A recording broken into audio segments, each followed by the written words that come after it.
మాజీ ముఖ్యమంత్రి దివంగత నేత వైఎస్ రాజశేఖర రెడ్డి దుర్మరణం, వైఎస్ వివేకానంద రెడ్డి హత్య ఉదంతం రెండు జగన్మోహన్ రెడ్డికి రాజకీయ లబ్ధి చేకూర్చాయని మంత్రి అచ్చెన్నాయుడు చేసిన వ్యాఖ్యలు ప్రతి ఒక్క వైఎస్ఆర్ కాంగ్రెస్ పార్టీ నాయకులు కార్యకర్తలకి మదనపాటు గురిచేసింది అని చెప్పి నిరసన కార్యక్రమం తెలియజేసినటువంటి టెక్కల్ కాన్స్టిట్యున్సీ ఇన్ఛార్జ్ పేరాడు తిలక్ని అరెస్ట్ చేసిన విషయం తెలిసిన క్షణం నుండి ఆయన విడుదలైనంత వరకు ఆయనకు అండగా ఉన్నటువంటి జిల్లా పార్టీ అధ్యక్షులు మాజీ ఉప ముఖ్యమంత్రి ధర్మాన కృష్ణదాస్ మన్నారు. అసలు ఎలా తీసుకోవచ్చు ఈ వ్యాఖ్యల్ని, వాళ్ళ తాలూకు వ్యాఖ్యలు చనిపోయిన వారితో కూడా రాజకీయాలు?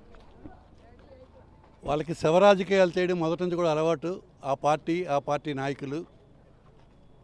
మరి దివంగత రాజశేఖర రెడ్డి గారి మరణం రాష్ట్రంలో ప్రతి ఒక్కరికి కంటనీరు పెట్టి ఎంతోమంది ఆయనతో పాటు ఆయన తర్వాత అనేక మంది చనిపోయినటువంటి సంఘటన దేశ చరిత్రలో ఎక్కడ ఎప్పుడు అలా జరగలే. ఆయన చనిపోతే కొన్ని వందల మంది ప్రాణాలు విడిచిపెట్టినట్టు సందర్భం. మరి 3 రోజుల పాటు వెతికి మరి ఆయన శవాన్ని మాంసం ముద్ద పోగే తీసుకొచ్చినటువంటి సందర్భం. దానిని మేము కూడా ప్రత్యక్షంగా చూసాం. ఆయన మరణం కానీ అలాగే వివేకానంద రెడ్డి మరణం కానీ స్వయంగా మేము వెళ్ళి శవాల పక్కనే వెళ్ళి చూడడం జరిగింది. ఆ రోజు సంతకాలు పెట్టినప్పుడు మేము దగ్గరుండి మీ సంతకాలు పెట్టాం. ఆయన మహానాయకుడు చనిపోయినాడు, తదనంతరం అవకాశం ఉంటే జగన్మోహన్ రెడ్డి గారికి ముఖ్యమంత్రి చేయండి అని చెప్పి ఆ రోజు సంతకాలు పెట్టిన వాళ్ళు నేను కూడా ఉన్నాను.